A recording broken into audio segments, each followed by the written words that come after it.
Cette rentrée est placée aussi sous le signe de la continuation de la lutte contre la loi El Khomri. Vous êtes un contre-modèle par rapport à toute cette loi travail. Toute organisation qui laisse... qui fasse la part belle à un système libéral est totalement exclu de cette usine. Donc on est effectivement quelque part une espèce d'utopie, un lieu qui n'existe pas ailleurs, un modèle qui se détache, qui se distingue des autres. Que ce soit les opérateurs, dans le système de production, à tous les niveaux, il y a une réflexion, il y a un partage. C'est de ce point de vue idéal et c'est effectivement un contre-pied face à cette loi El Khomri. Et donc ça pourrait effectivement être un contre-argument à tout ce que le gouvernement actuel préconise à travers cette loi. Ça fait 5 ans que je suis à l'université, c'était la première fois que je me mobilisais réellement. Donc on est une génération qui n'avions pas connu jusqu'à présent de grosses manifestations, etc.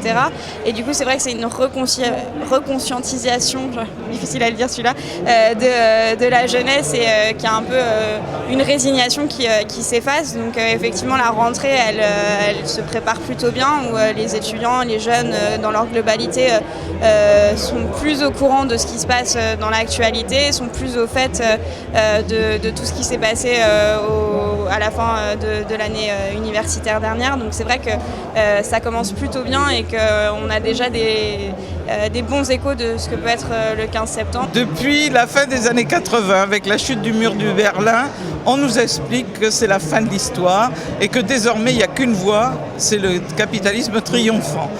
C'est pas tout à fait comme ça quand même. D'abord parce que le capitalisme triomphant, il vient de vivre 2 crises structurelles importantes, il a montré ses faiblesses.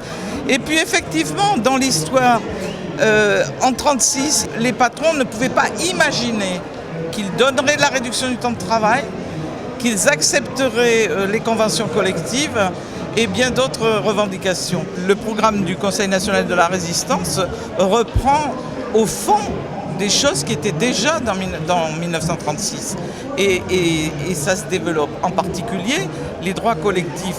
Et bon, ça s'est développé, ça a toujours été combattu par le patronat et là on est dans une phase où c'est à la fois combattu par le patronat et par le pouvoir politique, donc on est dans une nouvelle étape.